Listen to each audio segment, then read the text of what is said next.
Hey guys, it's Matt here, and today I'm bringing you another Matt Rants. So, usually I talk about the weekend, I talk about the different releases that come out during the weekend, but I actually can't do that today for this Matt Rants because we're talking about EA's E3 conference. Technically their press conference, but where they talked about all their new games and how amazing that was, slash sarcasm.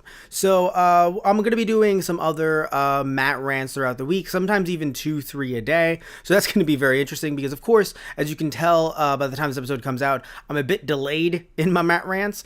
But basically, just to keep it brief, you guys, long-time fans of the channel, long-time listeners know that I have anxiety and depression. So that, I'm not going to get into it too much because you guys have heard it before. If you haven't, then hello. I'm pretty sure I mentioned before, if not on this, then on the podcasts that I do, those guys on the radio with different co-hosts and all that stuff. So that sucks, essentially. So that's why I'm a little bit late. Also, the fact that I'm dealing with one computer and that every episode takes like 2 to 3 hours to encode. So that also is shit as well. But it happens. It's okay, guys. And I can't even live stream through it because, again, the computer's that terrible. So, but let's actually move on to this event and why I graded it very poorly. I saw people grading it poorly online and I thought, or at least, with these titles, like, oh, the worst? Are they the worst already? And I was like, guys, stop it. That's not, come on. Don't be... I think the term is shock jock. Don't be sitting there like, oh, they're the worst. It's like, come on, let's actually look at this and let's think about it first. And I watched it, and I don't think they were really wrong. But again, let's break this down. Let's talk about this. Can't talk about everything super in depth because I think we'd be here for hours and hours. But I'll talk about the funny thing though is speaking of every game and stuff like that in depth. I feel as if one of the biggest problems with this press conference is that, look, I'm not saying that they need to overload, because I do believe, even though I enjoyed Microsoft's press conference, which I'll release that Matt Rants hopefully later today, if not tomorrow, but at the same time, while I enjoyed that, I do think that there may have been too many games, if you will. It may have been a bit of an overload, a bit hard to process, right? If it's hard for me to write notes, it might be hard for other people to kind of try to process what they're watching and just watch it once instead of having to go back and really take everything in and soak it in. But at the same time, though, this was the exact opposite. And I think it wasn't just the fact that they didn't really show, too many games, and that I think they showed too little games. I think they ended up showing, in some cases, too little of games. And more importantly, I think, is that while I understand as a brand they have to tie certain things in, and I'll talk about what I mean by that a little bit later in the Matt Rants, but I get it. It's a brand, like FIFA and Madden. I get it, right? NFL, I get it.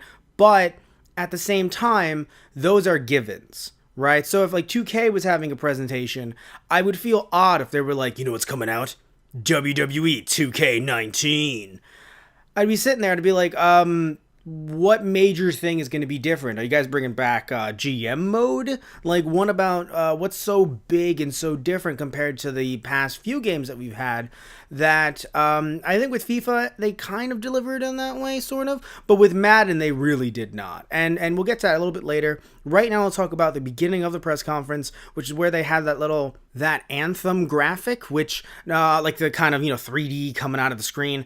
I think it was really cool. I think it was propped up more by what they discussed in Anthem later, because I would also like to mention I'm going into this blind. I know nothing about pretty much any of the games that they mentioned. I know about the Battlefield 5 controversy. Of course, I know about the Star Wars Battlefront 2 controversy. But other than that, I haven't played Battlefront 2. I've never played the original Unravel. Have not played Sea of Solitude. Well, obviously, I haven't played Sea of Solitude. But scrolling down here, no, I don't think any of us have played Sea of Solitude. I've never even played the original Command and Conquer. So there's a lot here that was new to me. So I'm trying to come into this. I've played some older Madden games, but I'm trying to come into this with a fresh face, coming into this thinking, oh, so let me see what they're gonna announce. I haven't seen an E3 in years, actually. So I'm sitting back like, let's see what this is going to be. I know it's not necessarily their job to start up E3. They just, were the first press conference, but they weren't really supposed to. It's not their job to be like, all right, we're doing this for all of E3. But I do think that EA dropped the ball just in this press conference. Like, aside from it being an E3 thing, I just think that this was really bad. And again, let's talk about why. One good thing, actually, something that I didn't despise. Andrea Renee, I think that she was great, but her script was terrible. I don't know why they kind of gave her this script where, like, look, she has to be a host, and I think that I understand that the hosting duties require you to read from that script and yada yada, or have that general outline. But at the same time, I think that she was at her best when she was working off of another person and being very quirky, and I think that kind of helped. I think her with that random guy in the audience in the beginning was actually kind of funny. Later on, when she talked to I mean, the interview segments, I don't know if she was the best at that, but in general, just like I talked about the interview with later on with the devs for Anthem, I don't know if that was the best, but I do definitely think that her speaking to Vince Zampella was just hilarious. And yes, he also made it as well, his awkwardness, but I do think that she definitely helped as well. So I think the two of them really worked well together.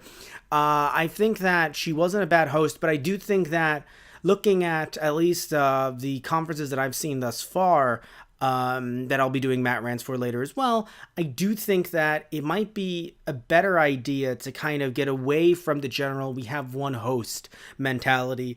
Even if they're, someone who's big online, I think the issue today with being big online and having that try to translate to something like E3 or some kind of event is the issue that many people face as content creators, both online and even on television. The eyes are being split so many different ways that, I mean, it might sound crazy to some of you guys who might be big fans of something like Walking Dead or Star Wars, but for the Star Wars segment, you literally could have gotten, I truly believe you could have gotten Mark Hamill. And he's fucking Mark Hamill, so all of us are like, we love you, Mark! But at the same time, you couldn't have gotten Mark Hamill for the Star Wars Battlefront 2 segment, and there's still a section of the audience, maybe not the live audience, but still a section of people watching going, yeah, I've never seen Star Wars, man. I've never seen Star Wars. And that's something huge like Star Wars. So when trying to go for internet online personalities, unless you're getting a PewDiePie, which I'm not saying he should be there, but unless you're getting a PewDiePie, then it's kind of hard to say, oh, we got this person off the internet. She's very popular. I'm sure you guys know her, because personally, I did not. Now, I'm sure she's a great content creator. I'm sure she's, she knows her shit. It's just the idea that I personally don't know who she is, so it didn't really make me go, wow, Andrea Renee is hosting this event? No way. It didn't really do that for me. Same thing later on, of course, when looking at Madden as well. But again, we'll talk about that a little bit later. So I don't think that Andrea Renee was bad. I don't think she brought down the event, but I definitely don't think that she saved it either. I just think that her presence, I would definitely hate for her not to have a job because, again, content creators having jobs, good for her, right? Not trying to take her job away. But at the same time, I don't know if her job is necessarily needed at this point in time. We're in 2018. Her describing E3 to people, like, I get it. Again, it makes sense from a corporate perspective. So I'm sure maybe some people, some corporate high-level folks in EA rather. I'll be getting that wrong a few times. In EA, some higher corporate level folks who don't really know as much about gaming other than this is making me money and that's good.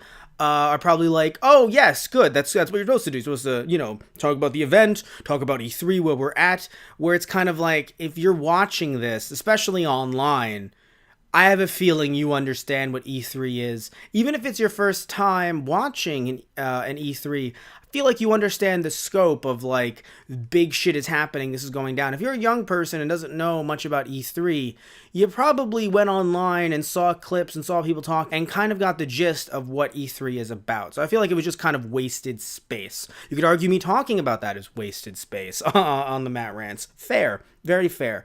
Also, I think EA needs to hire people to clap, or at least know when to clap. Now, I know some of you are like, how dare you, push that kind of, that would be them pushing an agenda. But look, it's their event. And somehow they filled up that room with people who could not anything they discussed. That hurts. That hurts a lot. Like, you gotta fill those seats up with people that at the very least, when you mention a game, should know, I'm gonna because when the room is so small, You know, I mean, you look at Microsoft's press conference, and I assume some other ones as well. I mean, I've seen a little bit of Bethesda's so far. They're you know, such larger rooms. At least they seem to be larger. That it kind of makes sense that you know, maybe some people don't clap at everything. I get it, but when you're filled with those like such a small amount of people at this press conference, you're gonna need to at least have some EA hire a few people to try to clap. I mean, Jesus, like it was really awkward and it definitely drained the energy in the room. I do think that there were some people who definitely cared about the devs, at least, you know, even some of the devs that were a little bit more nervous when speaking. Another thing, too, by the way, try to get people who aren't nervous at speaking. I hate to say that it sounds unprofessional because, again, I do think that many of them had passion and had a drive for what they were doing. It just doesn't maybe translate well to being a public speaker. So at the same time, maybe you don't have them come out to discuss, you know, the game itself, or have them come out with a host or somehow come out with a like a guest host. So, and that kind of happened a little bit here and there with guest hosts, but you know, like two people coming out at once. But even then, it seemed like it was two people coming out who didn't have a firm grasp of being on the stage. Now, some of you are going to say, Matt, would you be like that? Would you be nervous? You know, why are you saying this? I'm not saying I wouldn't be nervous, right? But then again, that also might be why I'd want to bow out, or I'd say, hey, listen, guys, can we get someone else to help me out? Someone who's a bit more, has a bigger stage presence, if you will. So I'm not going to sit here and say that I do better than them. I just don't think that they really brought... Like, a lot of them were passionate, but I don't really think it came out as much as I would have liked to have seen. Especially, again, this is E3, bigger, better, and I feel as if in many ways some of them were subdued, and I'm not saying introversion is bad. It's just the idea that, again, you have some of them come out on their own. Again, buddy system. Maybe it would have worked if there was a friend or someone who could have came out with them to kind of complement them. I just think that that might have worked with a lot of the devs that spoke at this press conference. Now, speaking of two buddies that came out, speaking of the buddy system in action, we had Oscar Gabrielson and Lars Gustafsson. I practiced Gustafsson, goddammit. Gustafsson, and they were talking about Battlefield 5. I kind of chuckle a little bit because, you know, I'm not going to talk about too much when it comes about the controversy surrounding Battlefield 5, but it was kind of funny how Gabrielson says, in general, I know it's just general PR speak, everyone this week is going to say, we heard what you were saying. Everyone's going to freaking say that. I mean, my God, the amount of people that are going to say that. But just him saying that and then not acknowledging the people who were anti women on the front line, you know, and it's funny because some people are gonna be like, no, we just want accuracy. Okay, sure, okay.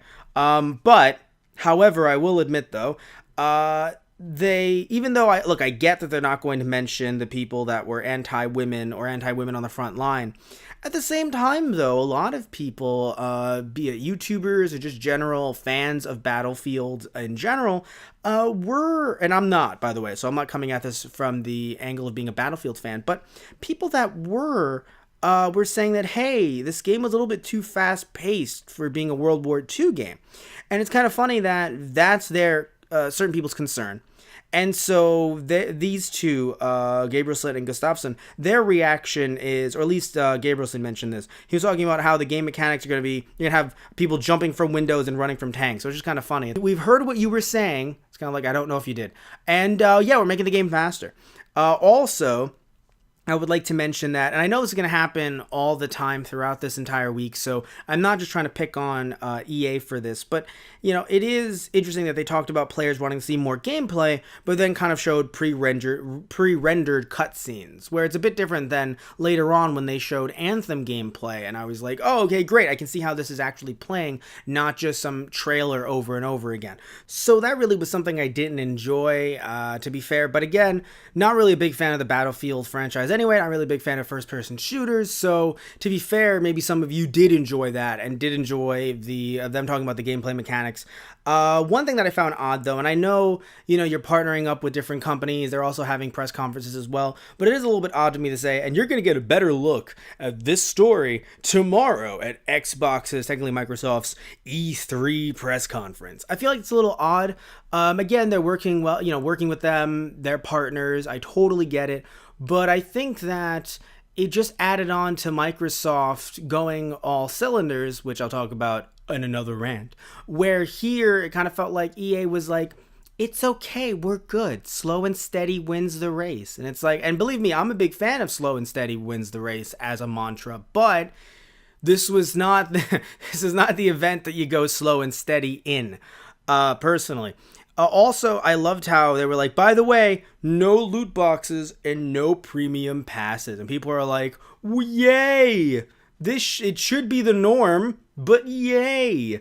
I don't know, that kind of made me laugh, just the idea that it's kind of like, we just want to let you know that you guys called us shitbags last time, and we want to let you know that we're not shitbags. I think that that combined with Star Wars, it's like, what got the bigger pop? What got the bigger cheer? Also, something that didn't get a big cheer, again, this is just basing it off the live crowd. Maybe if you guys watching at home felt differently, please comment below, because I'd love to hear what you guys have to say about this. People did not seem like they were asking for a Royale mode. At least the live crowd was like, like the crowd went mild kind of situation. Again, maybe you disagree, maybe you're like, I'm with it, but I don't know if... I think maybe one day we're going to look back on Royale modes and go, right, that was the craze back then. Oh, us, 10, 20, 30 years from now. Like, I remember when Royale modes were the big thing. So, I don't know. Again, you disagree. That's cool. I haven't played much of Fortnite. I have some cousins that do. Might actually play some Fortnite with them this weekend, just to kind of get the feel of it. But yeah, and I don't hate Fortnite. I've just never played it personally. So the idea of a Royale mode kind of seeping into other games that, funnily enough, I don't play either. But still, it does seem like it's something that I feel like is it's better for you guys to kind of comment on it and say what you think versus me going, this is the worst thing ever. It just seemed like the live crowd was not enthused, and we have to acknowledge that the live crowd was not enthused. Okay, so let's talk about FIFA 19 for a second. So I've heard that this is one of EA's better selling games, although I also have heard that the sales have gone down in recent, at least the last year or so.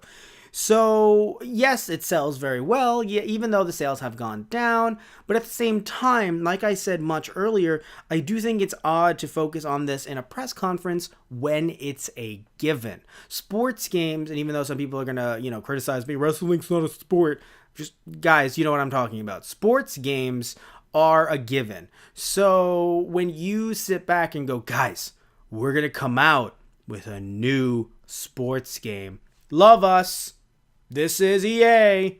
It's like, okay, we're at E3 right now. Here's your new sports game that you've had going on for, it's called FIFA 19 for a reason. There have been many, as I would imagine, there's been many FIFAs up until 19. I mean, again, I know it's the year, duh, but I'm just saying that, FIFA 19 did not just, as someone texted me, if you guys heard that rumble, FIFA 19 didn't just start last year, as far as I know. It's been around for a while, so people just come to expect it. So it's a little silly to go like, by the way, guys, brand new thing. You never thought it'd be coming, but we got you covered, FIFA fans. It's like there's also no other choice. So it's kind of like, as far as I've heard, there's no other, FIFA game for other... with other companies making it. So literally it's kind of like, if you guys want your soccer/football game, you're gonna get it here no matter what every year. All right, guys, hopefully you liked our EA. Granted, look, they did talk about more about the game. They did talk about some new features. This segment was hosted by Aaron McCharty and Lena Ingvar's daughter. Holy shit, I got it. And they were, again, like I mentioned earlier about some of the hosts that were passionate, but I don't know if it really kind of came off. They were definitely passionate about soccer and football, and I think they were passionate. They were passionate about FIFA as well. but just something didn't really connect. There was some, I don't know what it was exactly, but just there was a disconnect there.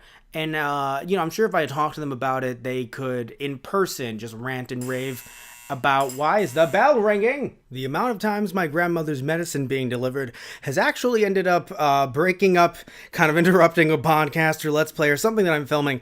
It's happened a lot more than you'd think. Anyway, so moving back into the actual, I'm slightly out of breath.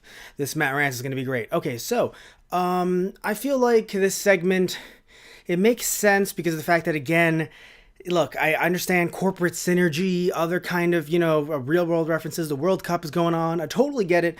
And they did end up announcing the fact that FIFA 19 will have the Champions League, which is a free update. So for any of you FIFA fans out there, hopefully you like that in FIFA 19. So Champions League will be in FIFA 19. And also FIFA 18 will be, it's free, quote unquote. So it's like a free trial. I don't know how they're going to be doing that, but it is a free trial. So that's cool as well. But at the same and believe me, it's kind of cool to be able to play the game for free with a free trial and everything. But I got to be honest though, at this point, with FIFA 19 coming out, if you're a fan of soccer/football, I would imagine that the odds are, and you're watching this, E3 stream, EA E3 stream, I'd imagine you're sitting back thinking, I already have FIFA. So I don't know how many people are going to be turned on and be like, wow, I don't know, maybe played a FIFA game in years. I mean, there's always someone, I know that there is, but it's just the idea that it does feel a little odd to me that if you're watching this, I would imagine that you're already with it. You're already in it. You love FIFA. You have the game. I don't know what a free trial will do for you unless you really skipped FIFA 18. Maybe to be fair, I know some sports games, like WWE games, I will buy, let's say, like WWE 2K18, and I might actually skip 19 and then buy 20. So maybe for some people, they, now they can get a free trial of 18, they get pumped, and then they want to buy 19, perhaps. So that might be a cool thing as well, to be fair. So for FIFA fans out there, if if this interests you at all, please comment below. If that segment actually did something for you, please comment below. For me, it's not even about, for me personally, being a fan of soccer/football or not. It's just the idea that it was a given that the game is coming out. So while it's nice that they're introducing special stuff and special mechanics for sports fans out there who wanted to play with different cups and leagues and things like that. But at the same time, again, we all knew it was happening, that the game was being released regardless. So finally, we get to see Andrew Wilson, who is the CEO of EA, which is, I think, a little bit odd. Not that he is the CEO. That's kind of funny. No, not that he's the CEO. What's odd is that we have a host for the event, again, her name being Andrea Renee. So we have Andrea Renee, and then we see Andrew Wilson. And are they the same person? I've never seen them both in the same room. No, not a Batman situation here. What I'm saying is that we see them both, and to me the thought is, well, if you're coming out, like, why did you not host the event yourself, sort of? Like, again, I don't hate her hosting abilities. I don't want her out of a job. But the idea is, I feel like when he comes out, he kind of overshadows her role as the host. And when we see her later, again, I don't know, like, she seemed like she had a big role when she first came out. Like, oh, she's introducing the show. She's big on the show. She's the host, right? She's going to be, moderating some stuff and doing this and doing that. And I feel like him coming out, I came out twice to talk about some stuff. I don't know, it didn't deflate anything. There's nothing wrong with Andrew Wilson as a public speaker. I don't think there was anything that I could point out and go, he did that wrong. But it's just the idea that I just feel as if he kind of undermined her role. And it was just kind of odd to have them both there, I think, is my whole point. Like, you seem like in some of these other events that I've seen so far, these other press conferences, the CEO was the host, if you will. So it's kind of odd to just see him appear alongside her, sort of. Technically not alongside her, because again, we've never seen them both in the same room. But anyway, maybe we have. I haven't seen anything, any pictures of them online. Anyway, so he discussed Origin Access, which will be seemingly another streaming platform for, it's going to be Madden NFL 19, FIFA 19, Battlefield 5, and Anthem, and also 100 other games. in their library that are going to be on PC later this summer, but beta access is this weekend. Again, not many people clapped, which was odd. Would also like to mention that I don't know if that means streaming on PC or just you can play them on PC. How cool is that? Being able to play them on PC for a certain amount a month that doesn't involve streaming, just can involve direct downloads. I think that's awesome. That's actually pretty badass. If it involves streaming, nope. Not a good idea. Not an anti-streaming person myself. I just know that a bunch of people across the US don't have good enough internet to stream games the way they look today and how big the files are today. There are people that cannot stream that, and it's kind of, I think some of these companies are trying to kind of jump into the fray and kind of, oh, we're going to be the next Netflix of games. And I don't think we're there yet in terms of technology. It's nice that they're trying, but I think they're going to be wasting money putting these on servers, trying to feed an audience that will probably not even be able to play their games anyway. And they'll stutter and they'll lag, and then people will say, this streaming service is shit. And then that's really not good PR for your company. In my opinion, just my opinion. However, if you can get these games online as if you were using them on Steam, just downloading and playing them, that's awesome. So for some reason, I don't know why my brain is, for some reason I'm having a malfunction myself, a buffering malfunction in my brain, and I don't remember if they were streaming or not. But again, if they aren't streaming, all in for it, wouldn't be paying for it, but I would definitely suggest you do. If it is streaming, you can pay for it, but I don't know how good it's going to be. And frankly, I don't think companies, even if they have such a huge backlog, I feel like it's going to muddy the waters if you end up sitting back going, I'm never going to pay for a game again, but I'm going to pay for all these different streaming services per month, or jumping from one streaming service to another, going from, Square Enix's to Nintendo's to Rare's to to Bethesda's, to EA's, to Microsoft's. It's going to get a little awkward. And I know, some of you might be like, Microsoft owns Rare? Yeah, but they don't own Donkey Kong Country, so they don't own the name Donkey Kong, so that's going to get a little awkward. And when it comes to streaming stuff. Anyway, let's move on to Vince Zampella, who he discussed Star Wars Jedi Fallen Order. His awkwardness was beautiful, and I love that man, and I would love to hang out with him for like a day. Like, he just seems so fun and cool, and he seems great. But here's the problem. And it wasn't his fault. It's just, it kind of felt like they pushed him out there like, we need a thing. Talk about the new Star Wars game. And he's like, it's really not ready yet. Like, it's going to come out holiday 2019. That's more than a year from now. That's like a year and a half from now, really. And they're like, yeah, but we kind of want you to talk about the thing. Like, he could have at least shown some artwork, I think. Or at least given a little bit more info and a little bit more insight into the game itself. Now, I think what he gave was actually pretty good. He was saying that this takes place during the dark times, / the times that the Jedi were being hunted down. Also, he did acknowledge that this is with Andrea Renee kind of pressing him just a wee bit. Because I think she was even like, what can you tell us, dude? Can you seriously tell us something? Like, anything? Like, I don't know if she's a fan of Star Wars, or likes the Star Wars games. And frankly, it doesn't matter. I think that anyone in her position should literally be like, dude, can you literally tell me something other than the name of the game? Which is, if I remember correctly, yes, Star Wars Jedi Fallen Order. Can you tell me anything other than that? And so he said it does take place between episodes 3 and 4. So that is very interesting. I don't know if it will take any knowledge or references or kind of adapt anything from the Legends franchise or from the comics as well from back in the day. I have no idea. And it seems like neither does anyone there either, including Renee either. So it seems like all we know is that, hey, this game is coming out in the holiday 2019. You'll know more about it next E3. And it's kind of like, I mean, he didn't say that directly, I believe, but it's kind of like, cool. But we're at this E3. So can we talk about this one? That would be awesome. Anyway, so But let's jump to the next thing they talked about. This is Dennis Bronval, who came out and discussed Star Wars Battlefront 2.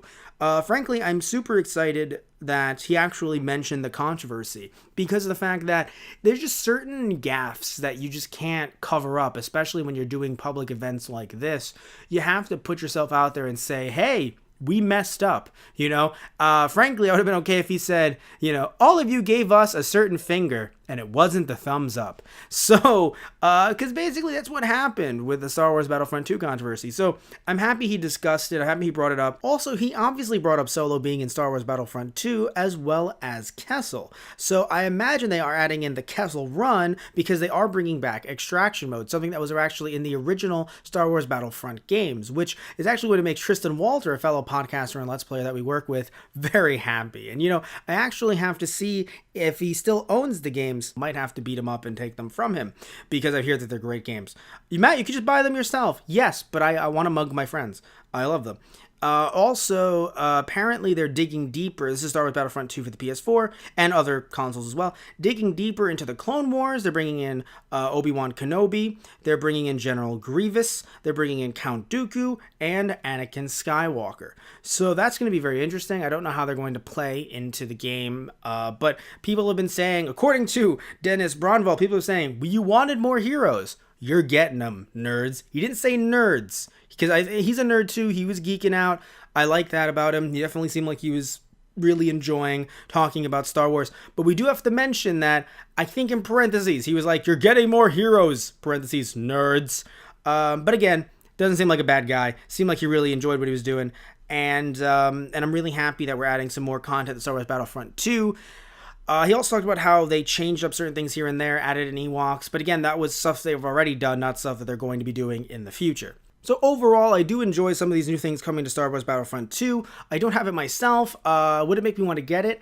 Perhaps, but at the same time, we should also realize, I don't believe Bronval actually mentioned whether or not these are going to be free updates or paid updates. I don't think he mentioned that. So the question then becomes, how much are these going to cost? Because that really does matter. These $1 heroes, $2 heroes, are all these going to be $5 to $10 heroes? How much are the maps going to cost? Things like that. So I do think that, I don't remember if he mentioned they were free updates. He mentioned that they had done some free Ewok stuff, but I don't know if these are specifically free coming up. And if you guys know, maybe I missed something, please tell me in the comments below. So, moving on to Unraveled 2. This game looks really cute. And frankly, this is what I think E3 should be about. Not so much, not cute, like E3 should only be cute. Kawaii desu E3. No. The idea is that while this isn't a new IP, I understand, 2 is literally in the name, still it does seem like the co-op kind of creates a fun new experience and it completely changes the game. So I think that this is really what E3 should be about. Things that are unexpected, things that are fun, things that are different. And I know we're going to get that throughout the week, but just talking about this specific press conference, EA's in particular, of course, I do feel as if a lot of this is predictable. And I don't think they need to be unpredictable, like bringing back 30-year-old franchises or something like that. You don't have to go that far. But at the same time, who didn't expect, as nice as it was, who didn't expect Solo to be in Star Wars Battlefront 2? Like, really? Like, just because the movie isn't doing super well in the box office, I actually talked about that myself and Tristan Walter. That's coming up tomorrow for Star Wars Wednesday, so definitely look into that. Actually, Wednesday. Today, it is not Wednesday just yet, but on Wednesday we'll be discussing the new Solo film and some of the controversy surrounding it, and what I find funny about it, and what I found fun in the movie itself. So we'll be talking about that on our Those Guys on the Radio YouTube channel. But still, who didn't? But even again, with some of the box office issues, who didn't expect Solo to be in Star Wars Battlefront 2? Who doesn't expect Madden and NBA Live and FIFA? Who doesn't expect these games? Who didn't expect them to talk about Anthem? Very in depth, to be fair, but who didn't expect them to talk about Anthem? So when it comes to talking about Unravel 2, maybe there are people out there who did expect it, who are looking at me like, Matt, we knew this was coming. You don't really understand. You weren't following this. We knew this was going to happen. But to me, this seems like something that's actually really, it really helps EA, at least in this press conference, and really stops me from going, well, this was a complete and utter train wreck failure, because I don't think it was a train wreck failure. But again, something like Unravel 2 is what made it not a train wreck failure. Also, funnily enough, it seems like it got the biggest round of applause as well. That, and of course, mixed in with the Star Wars stuff, seemed like it got the biggest round of applause, especially when it was announced as already out. Yes, if this game interested you and you for some reason didn't notice, maybe you saw a trailer for it online and you didn't see that, you didn't go to the end. This game, Unravel 2, is already out. So, if you guys don't know about the game, because I should mention it a little bit here and there, you follow a character who is literally made of string, and you can actually use your second player, who is usually an AI, unless you jump in, or a friend of yours or family member, whoever jumps in. Usually it's going to be just you trying to work with this CPU, and I think jumping in between both to try and help yourselves survive whatever situation you're in. So the gameplay actually showed, they called it a chicken but looked like a turkey. Either way, I think one of the developers said it was a bird. By the way, this turkey trying to eat you or trying to play with you and throw you around, and you have to go through different obstacles and different puzzles to try to help you guys swing around either on tree branches or other kind of items. Because while you are made of string, you are very tiny people made of string, very, very, very, very tiny. So there's not much you can't you are not. You would be a random toy on a kitchen counter. You wouldn't be the size of the kitchen counter. So there's a lot that you can do in this game. It kind of reminds me sort of Toy Story, kind of like Buzz Lightyear. The second Toy Story, the one with Buzz Lightyear, where you're kind of just outside trying to survive. The only difference is, of course, that you don't have a laser or anything like that. You just have your thread, and you're just trying to use that to get around all these different obstacles. So it's very fun, very cute. Love the style of the game, and I definitely want to get it. And frankly, the fact that it's out right now, I might rev up my PS4 and see how much it costs. So let's scroll down here, looking at my notes, to Sea of Solitude. So we don't really know much about this game, sadly, although we did see some gameplay footage, which was good. But before we even talk about that, though, let's talk about what the dev described it as. She described the game as loneliness turns you into a monster. And she mentioned how the story has come from her personal life, and that's why people have connected to it. They can see themselves in it. They see that it is a real experience, not a completely factual, made-up experience. Of course, this dev, she's not become a monster in the same way that this character did in this game, of course, because she truly looks demonish, if you will, devilish. But at the same time, it's I still understand where they're coming from. It is a story that I think is relatable to many of us out there. And looking at the gameplay footage, it looked beautiful. I loved it, and I think the dev truly sold me on the game. So, she made the game. Of course, it means something to her. So she did a great job of explaining this game to me and really drawing me in. However, I do want to know how the game will work. Like, I want to know if it's an open-ended game with no end, or if there's going to be an end in sight. Because this game is coming out early 2019, I assume we're going to get a lot more details about it before it comes out. But at the same time, I would just prefer that we knew a bit more about it before we end up... okay, my phone buzzed again. I just wish we knew more about it. And again, well, look at you, phone. You want to make some cameos here? I hope you guys can hear the buzzing, because if you don't, then you think I'm crazy. But anyway, so I just wish we knew a bit more about the gameplay and not just the game, I guess the story or this. And heck, we technically don't even know much about the setting, about the world itself. But again, it says coming out early 2019. I assume we're going to learn more before 2019. I mean, we have a ways to go before 2019. So yeah, I think we'll know some more. And but I will admit, I have been sold on the concept. I would like to check it out when it comes out. Now, let's jump to my notes. I'm sorry I'm chuckling. It's just... my notes for NBA Live 19 is just trailer that looked okay. Because unless you guys know that they introduced a new mechanic that to me just seems like they're just showing off some footage. It just felt like they were showing off some footage. So there really wasn't much there, in my opinion. Now, when they were showing off Madden 19, I think that EA trying to connect with the youth did not help with the live crowd, but maybe it worked with the youths at home. If you are a youth and you are at home, please comment below, saying how much you enjoyed this part of the press conference. You can respond with lit, fam, yeet, and many other terms that you use to describe how lit fam your youth is. Yeet. I don't even know how to fucking use yeet. Anyway, the point is that I just don't know if it really helped with the live crowd.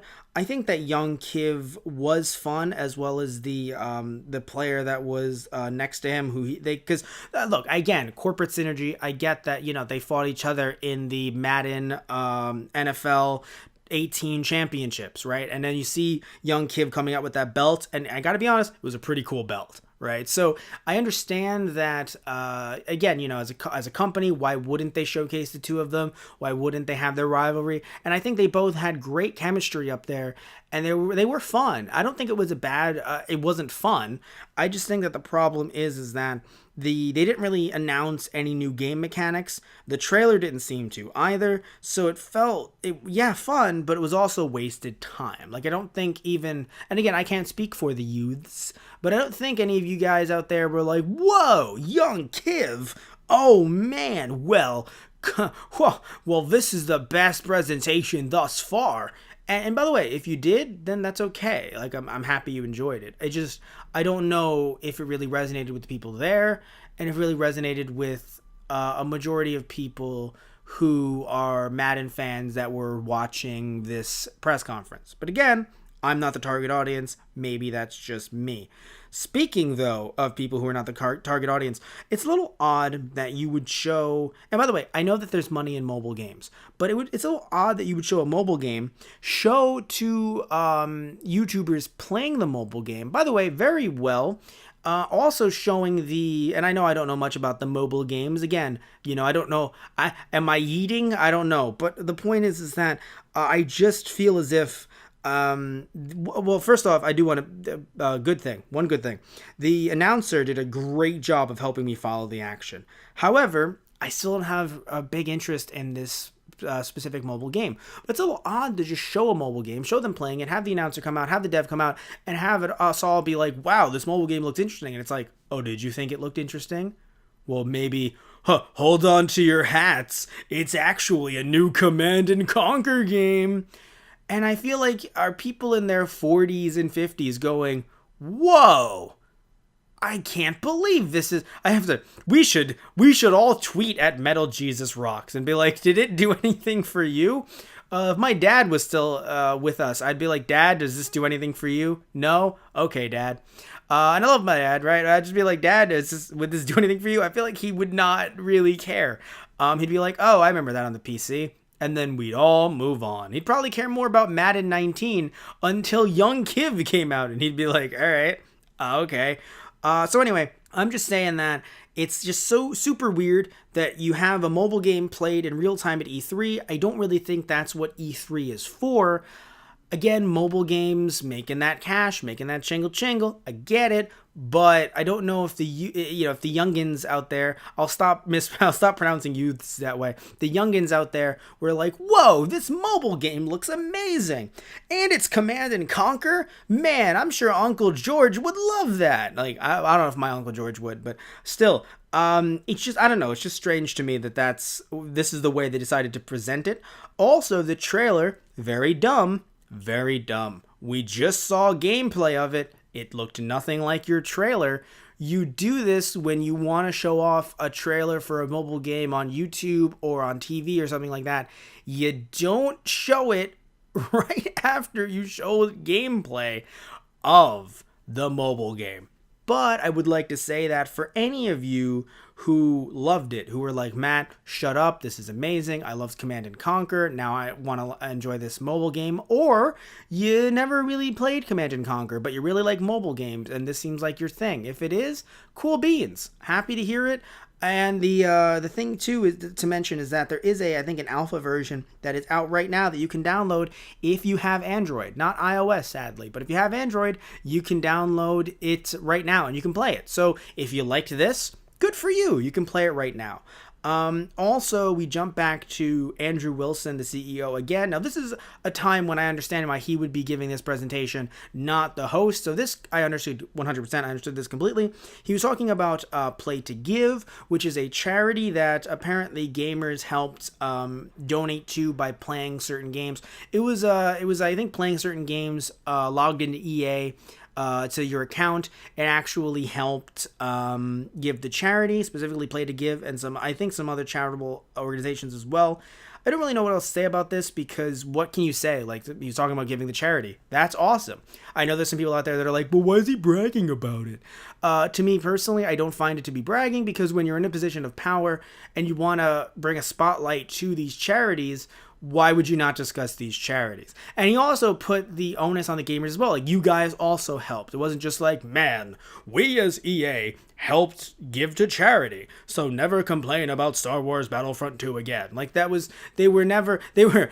him talking about the charity was so far removed from Star Wars Battlefront talk or general Star Wars talk that I don't really think that the two really should be compared, should kind of be put together. They were so far apart in the actual presentation that, I think that him just talking about giving to charity it's a good thing, right? And so I know some people say what they say, oh, it makes him look good, it makes EA look good, but again, are we never going to mention charities then? Like, do we have to just do all this research? Like, no, he talked about charities. You should do your research before giving to a charity, yes. So you can look at the charities he discussed and think, okay, so do they give more money, to help these kids, to help these people, rather than just in administrative costs? That's research that you should do. But at the same time, I do think that celebrities or other people in power could up charities, and we don't have to immediately go, ugh, it's just a PR thing. But that's just my take on it. Alright, so before we wrap this thing up, let's talk about Anthem, because they went really deep in Anthem at the end. I didn't know how deep they were going to go talking about Anthem. We know that it's being released February 22nd, 2019. Little weird for me, because again, we're talking about, I know the sports games are going to come out in November, December, to be fair, but still, everything is being branded as 19, where really we're talking about EA, or, EA's E3 presentation in 2018. And it's not even like this is in, November 2018.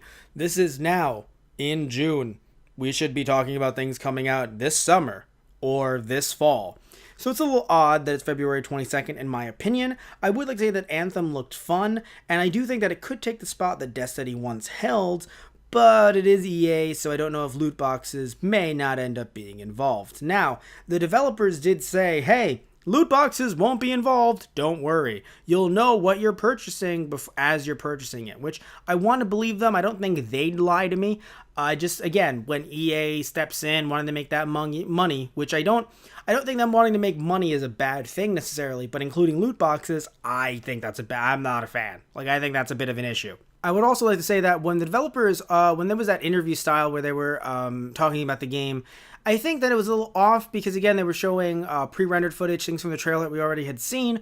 But when they started taking questions and answers, doing the Q&A segment, and then when they actually started to show real gameplay footage, they completely won me over. I want Anthem now, and that's bad because I don't really play games like this often, but they actually, I think it's the giant mech stuff. I don't know if you guys noticed, there was also an Evangelion reference when they were showing the different colors. One of them was clearly Eva inspired. So, frankly, I was sitting there like, you guys, you've sold me on Anthem. I don't know if I want to be sold on this. So I do want to play it, might actually get it. And I do think that, because at first I had written in my notes, hey guys, I feel like we want more gameplay.